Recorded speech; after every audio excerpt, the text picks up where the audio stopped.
Writing makes you smarter. There are studies that show this. I will only cite one of them. The author is a world-famous scholar named Ann Landers. Anybody know who Ann Landers is? She wrote an advice column in the newspaper. Advice to people having family problems. Dear Ann, my husband is coming home late. I don't know what he's been doing, and all that. Letter written to Ann Landers in 1982. I used it in Power of Reading, and I had to write to Ann Landers to get permission. Dear Ann Landers, she gave me permission and told me to lose a little weight. Anyway, the letter went like this. Dear Ann, should I marry the guy or not? Let me tell you what the problems are. He's 31. He behaves like he's 14. He can't hold a job. He's borrowed money from me 3 times in the last year. My parents don't like him, and he's jealous. He brings me home after a date. He then goes home, calls me up again 20 minutes later. He says it's to say a final goodnight. I know he's checking up. He thinks I'm going out with someone else. One night, I was in the shower. I didn't hear the phone. Next morning, he was asleep on the front porch. Aww. Now the good things. He's very good looking. I find him physically attractive. That's about all. I've been sitting here for 10 minutes with pen in hand, and I can't think of another good thing to say about it. Don't bother answering this letter. You've helped me more than you can imagine. That's what writing does.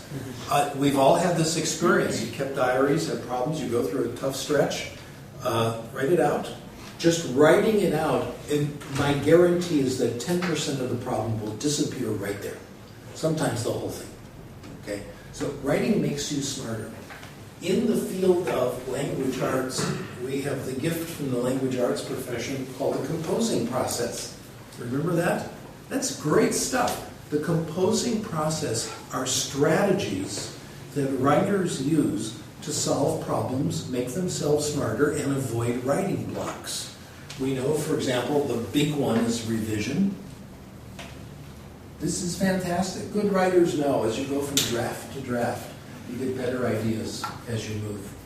They know that what Peter Elbow says, that in writing, meaning is not what you start out with, but what you end up with. One of the best quotes is from Kurt Vonnegut in his book Palm Sunday. He says that writers, he says, have about the same IQ as the cosmetic consultants in the department stores, but we have a power called patience. We know that even a stupid person, if you keep writing and you keep doing the same sentence again and again, and you keep revising it, eventually you'll have something good.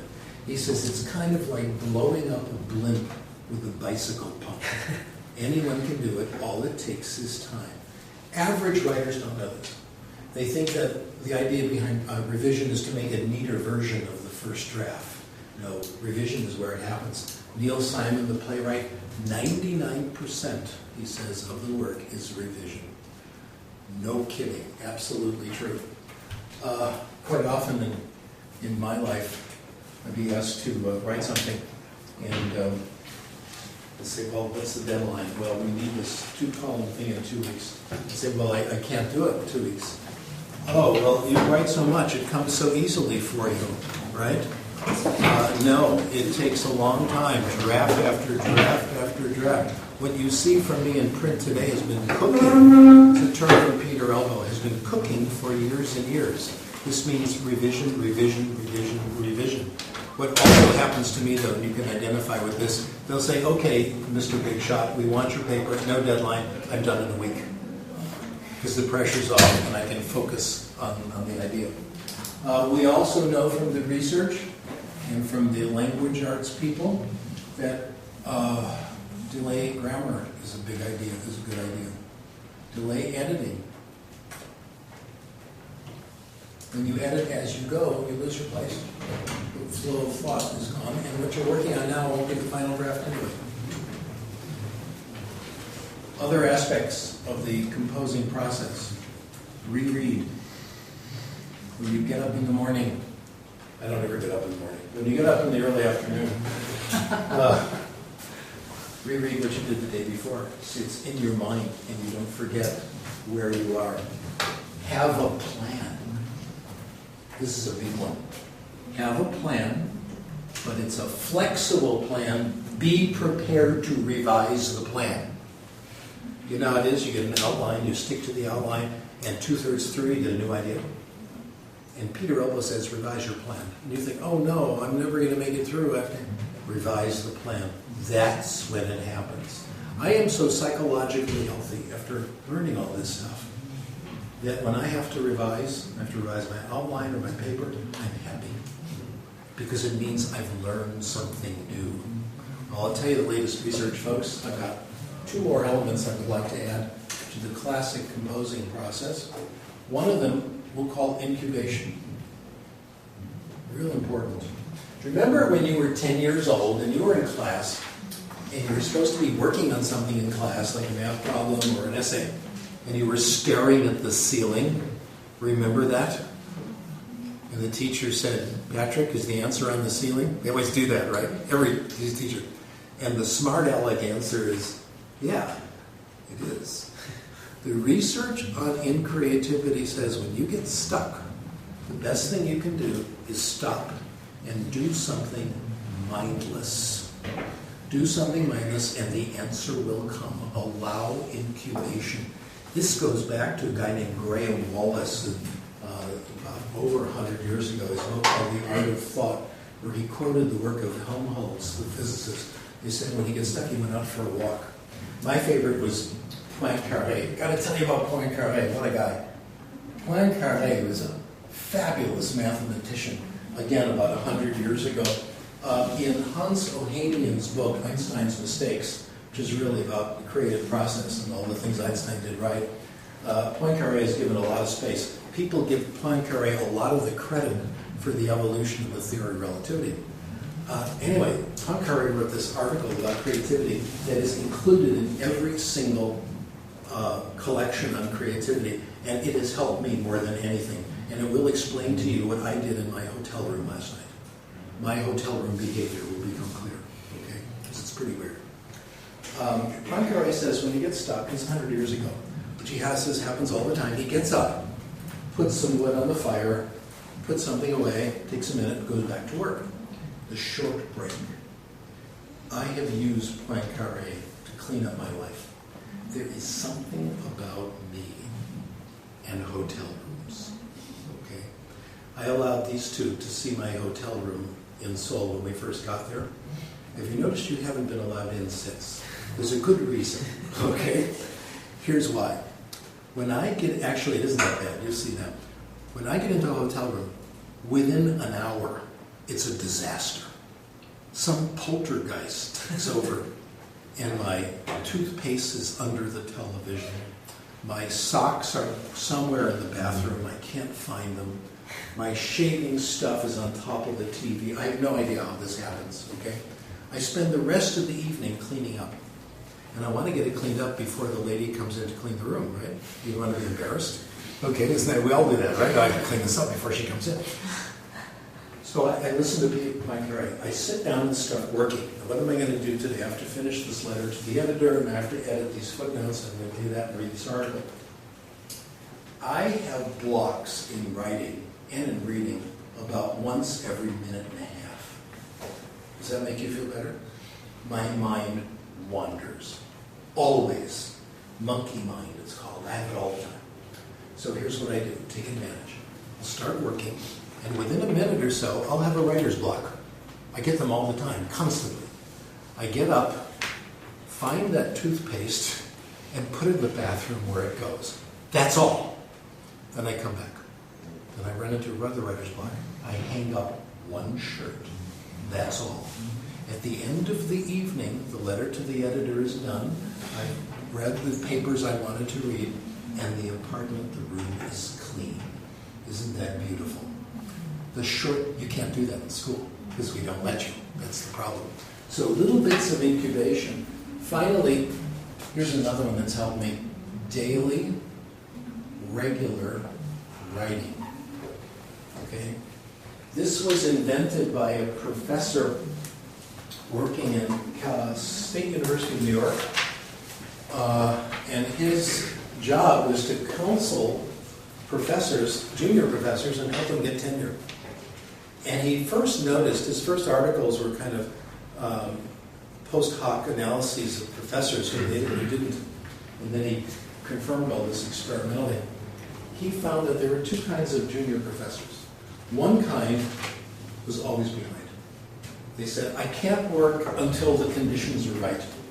I need a time block of 5 hours, and everything has to be clear. It has to be completely quiet. No airplanes flying overhead, nothing. They have to divert traffic so I can work peacefully.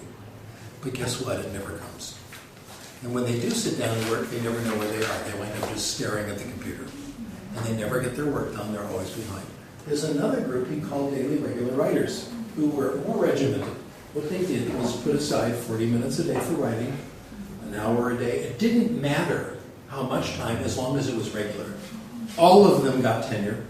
All of them got their work done. All of them were constantly prepared for their classes, no problem. Thinking about why, well, they don't. The incubation process goes on all the time for them. They never lose touch with their work. Charles Dickens said, it was said of Charles Dickens, if he missed one day of writing, it was a week of hard slog before he got back to where he was. These people never lose their places, okay? And they do get their work done. I've compared this to LSD. Do you know what that stands for? No, you don't. It stands for long, slow distance. This is a training technique for marathon runners that was introduced in the United States in the 1950s by a guy named Frank Shorter. Frank Shorter, and you'll see the analogy with reading as well. Frank Shorter was one of the top 10 runners in the 50s, but not Olympic. He took a year off of running, and he and his friends went out, they called it going out to pasture, where they'd go for long, long runs, slow enough so they could talk and enjoy the scenery. It was kind of like our going out to coffee. These guys would just go out for long, easy runs. He did it all year, no pushing. When he came back, he was unbeatable. He easily made the Olympic team and won the gold medal in the marathon. 4 years later, he was runner-up and got the silver medal. He was the best in the world, or close to it. Same thing here. It's that regular, modest effort, not grim determination, that works in writing, and we see it also works in reading. It's the years and years of pleasure reading that form the foundation, where you're not struggling, you're not working hard. So this idea of tough work, hard work, grim determination, which is not just part of the Korean culture, it's become part of the American culture as well, unfortunately, does not pay off. Let me conclude. Leave some time for questions. Comprehensible input is the way we acquire language, which means classes that emphasize interesting, comprehensible messages. We are not dismissing the role of grammar. We're not saying it's a bad thing, it's just limited.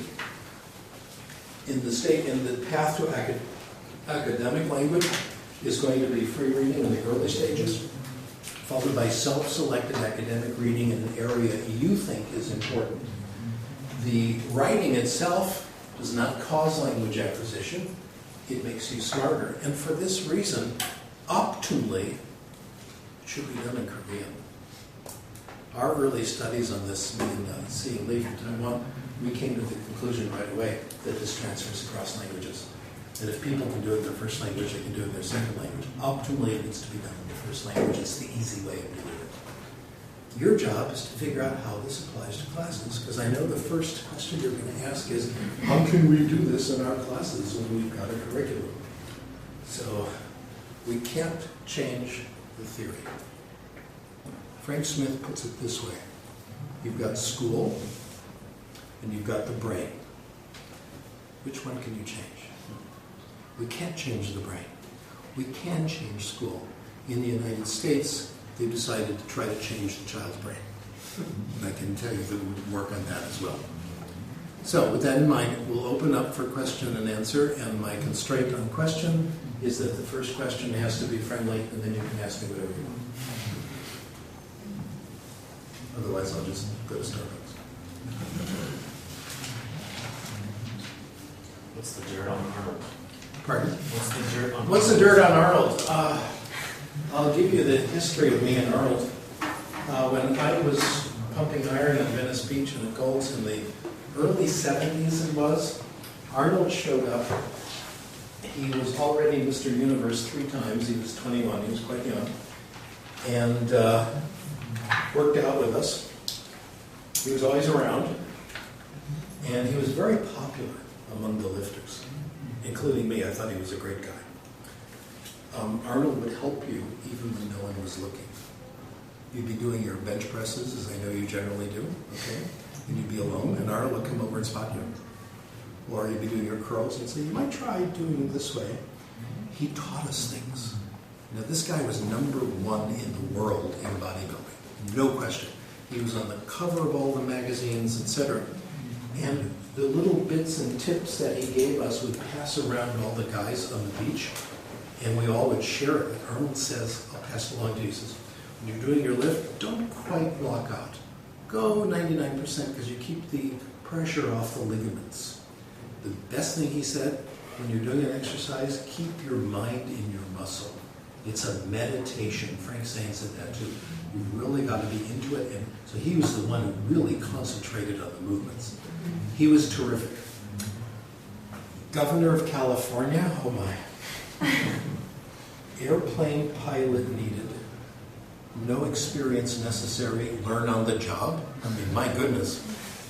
In terms of the gossip, when Arnold was governor, he started coming out with opinions on bilingual education. And they weren't right. I was in the middle of the bilingual controversies at the time. And our position was that bilingual education can be done very well, and English profits from bilingual education. You give a child a good education in the first language, the world is more comprehensible, they're literate, their English comes faster. Okay? And Arnold said he did it without bilingual ed. He did it through English only. And he says, you Spanish speakers, stop hanging around with each other and speaking Spanish all day. He says, I never speak German. Stop watching Spanish TV, and get a life and get with it. But I knew then on the beach that wasn't true. Because he used to work out with his buddy Franco Colombo from the old days, and they spoke German all the time. And he started taking classes at Santa Monica City College in ESL. How about that? I also knew that when he got there, he was already fairly good in English. He said, I came to the United States as a penniless immigrant. No, he didn't. He was Mr. Universe and was fully subsidized by the barbell company, Leader Barbell Company. It wasn't that he got this huge salary, but he was doing okay. The average immigrant coming from Mexico didn't come with Arnold's education. Arnold was a high school graduate from Austria, which included English classes. And he had traveled in Europe.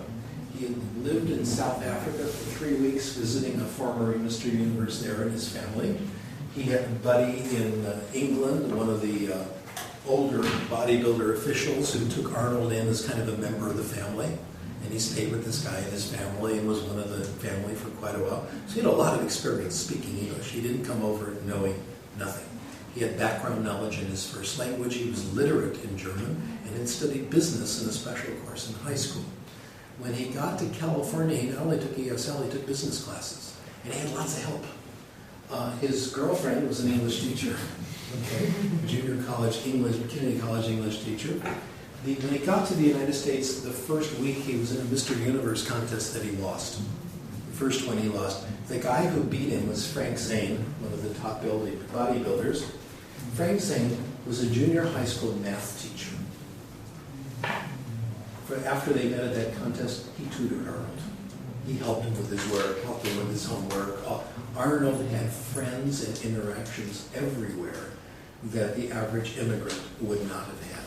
So we wrote a paper on it called, and he spoke German to a lot of people, including his mother-in-law. My former student, Francisco, help me, Jenny. Francisco Ramos, was now top scholar, in my opinion, as well as a righteous student.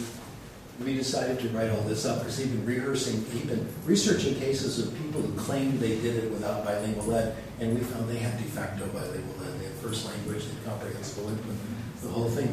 And we wrote up a long paper on this detailing all of it. We submitted it for publication about a year and a half ago. It was accepted by one of the bilingual ed journals, but it hasn't come out yet.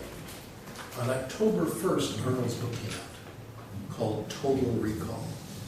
By the way, I thought he was great in movies. I thought Terminator, he was fantastic. Are you Sarah Connor? What a great line, you know? Jack, that was wonderful. I thought he was great in Total Recall. I thought that's what he's really good at. This is wonderful. Should have gotten an Academy Award for those performances. They were beautiful. But the book, I ordered the book right away, and I just got it before I came to Korea. And I read the first third of it, which has the English parts, and I didn't learn anything new. The problem is the book is all about his affair with this maid and the illegitimate child, which is buried way in the back of the book, you know, the newspapers. Whenever a story comes out on Arnold, I have written the reporter, done this several times, it says, we got a paper about how Arnold acquired English. Are you interested? Nobody has bitten. I'm really interested in getting this around now that the topic is hot. Because in doing this, we can use Arnold as a way of educating the public as to how language is acquired, the importance of first language background, making input comprehensible, the value of good ESL teaching. So I think it could do a lot of good. So that's what's new. So I have a mixed report card on Arnold. Personally, around the beach, I thought he was fabulous, and he's probably, face to face, a real nice guy. I'm sure that's true. And he probably thinks he's doing the right thing, but he didn't understand Krashen's theory of language acquisition, which is unacceptable. Okay? Yes. Yeah, okay. So you studied music, and you played pool, yeah. And did a lot of things where creative output is the way you learn. So what convinced you that language is different? I think language really is different. I think input counts in all these things, but it isn't the main thing. It isn't the whole thing. Music, you've got to do a lot of listening. You really have to do a lot of listening, and it lays a foundation. If you haven't heard music in a genre, you're going to have a tough time playing it. Even in martial arts, I think the input part is neglected. When martial arts hit the United States in the 50s and 60s, it was judo and then karate, and eventually taekwondo took over, or has taken over worldwide. We didn't know what to do with it because we hadn't seen it. Bruce Lee and Jackie Chan really brought it home for a lot of people. Because I remember going to the movies, and I was living in Ottawa, and went to this triple feature with my kids. It was 3 martial arts movies, 2 kung fu movies, and 1, Jackie Chan, good-natured movie. And we went on Friday night. We liked it so much we came back Saturday. Everybody from our studio was at both showings, enjoying the show, and that's where people got the feel for how it was done. So I do think, even in pool, you got to watch people playing pool. For sure. For sure. But if I dare there say is an output element to it. This is necessary but not sufficient. In language, I had it wrong when I did a lot of my language acquisition. I gave no respect to the things that really helped me. For example, in German, I was studying grammar, of course, and I was interacting with my friends and I told them to correct me, which they thought was very annoying. But in reality, my German came from talking to my landlady, who was wonderful, Frau Novak. I thought she was so old. She's probably 15 years younger than I am now. But she told these great stories, and she liked to repeat herself, which was fine with me because I was getting it the 3rd time around, okay? And she was this kind, wonderful lady, and I enjoyed her company. And I read silly German cowboy stories. The big one, the main author was Karl May, who wrote all these silly stories about a German who goes to the West and beats up everybody and meets the noble Indians and all that. And I thought they were great. And I went to the movies all the time. So I got a huge amount of comprehensible input, but I gave the grammar the credit. Yeah. Okay? The change for me came from examining the studies. They came from, it happened in 1975 in April, 42nd Street in New York. where 2 experimental results came together for me in a class I was teaching. We had 2 results and I couldn't make sense of them. I had this student named Pauline Hahn, who was in her 40s at the time, and she had taken my undergraduate class at Queens College, and extremely beautiful, written work, fabulous, perfect.